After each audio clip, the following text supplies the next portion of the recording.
नहीं किया। आपको पता है सत्संग क्यों जरूरी है? केवल भजन अच्छे अच्छे सुनने को मिलेंगे इसलिए, या थोड़ा श्रृंगार करने को 7 दिन मिलेगा इसलिए? नहीं।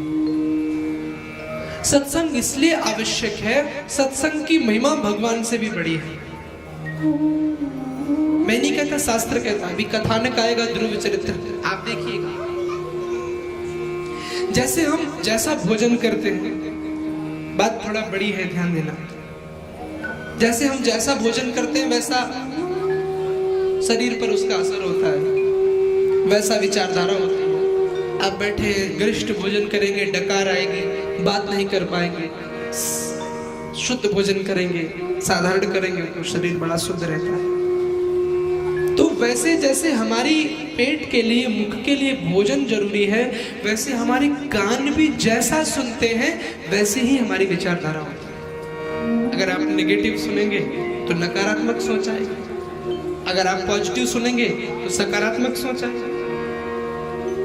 कोई कहता महाराज जी संगति जो है, अगर संगति, बोले हम संगति का प्रभाव हम पे नहीं पड़ता, बोले सत्संग वत्संग नहीं, हम तो जैसे वैसे रहते हैं। अच्छा कोई शराबी हो, आप उसके साथ नियमित रहने लग जाइए, नियमित नित्य प्रति रहिए। आप भले शराब ना पिए, लेकिन कभी न कभी आपकी शर्ट पे 1-2 छींटे उसके पड़ जाएंगे तो आपके शरीर से बदबू जरूर आने लगेगी।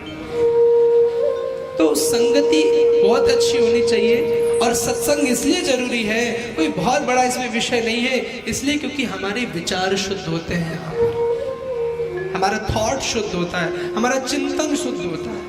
और कोई बहुत बड़ा वो नहीं है कि यहाँ पर अभी भगवान प्रकट हो जाएंगे आपके 3 घंटे के बाद। कभी प्रकट हुए हो तो बताइए किसी कथा में। हमारे विचार शुद्ध होते हैं। और एक बात कहूँ ना, विचार शुद्ध होना ही भगवान की प्राप्ति करना है। आपके विचार शुद्ध हो गए, आप भगवान बन गए। राम जी कोई पुरुष है साधारण से, अगर रामायण को उठा करके देखा जाए तो कहीं पर उनके पात्र से कहीं भी झलकता नहीं है कि उन्होंने अपने आप को कभी भगवान कहा। हम उसके पीछे क्यों पागल हैं कि वो भगवान है, भगवान है? क्यों? क्योंकि है वो इंसान, लेकिन हर इंसान के कर्म उसको भगवान बना। आपका कर्म ही आपको इंसान बना। और अच्छा, हम लोग जो है इंसान भी नहीं ठीक से, इंसान बनने की भी प्रक्रिया अभी हम लोगों ने अपनाई नहीं है। क्योंकि इंसान किसको कहते हैं? एक बड़ी प्यारी पंक्ति है, किसी के काम जो आए उसे इंसान कहते हैं, पराया दर्द अपनाए उसे इंसान कहते हैं। कितने लोग पराया दर्द अपनाते हैं? आजकल रोड पर चोट लग जाए, किसी का एक्सीडेंट हो जाए तो उसको सहारा बाद में देंगे, पहले उसका वीडियो बनाएंगे, फोटो बनाएंगे कि आपने दर्द अपनाया। कभी धनवान है कितना, कभी इंसान निर्धन है, कभी सुख है कभी दुख है, इसी का नाम जीवन है। जो मुश्किल में न घबराए उसे इंसान कहते हैं।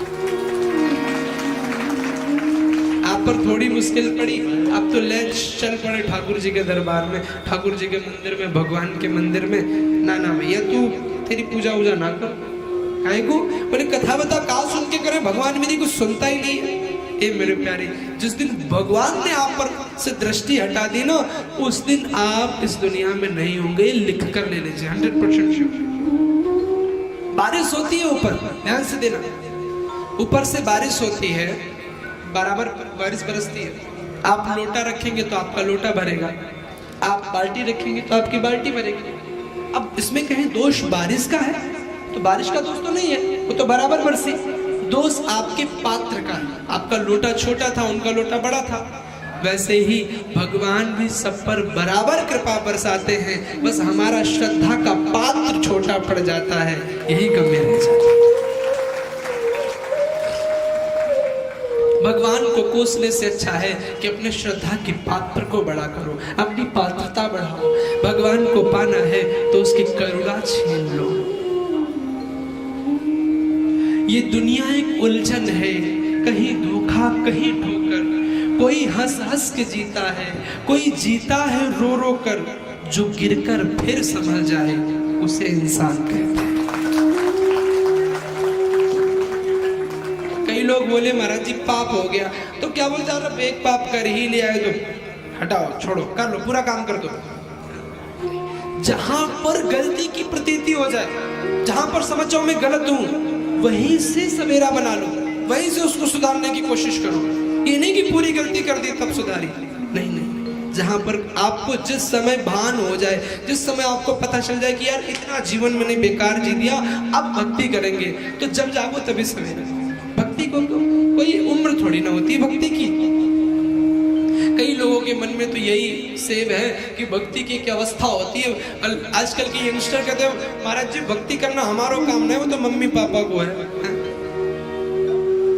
भक्ति करना क्या, भक्ति को लोगों ने अवस्था से जोड़ दिया। क्या मीरा ने ये सोचा था भक्ति की अवस्था से जोड़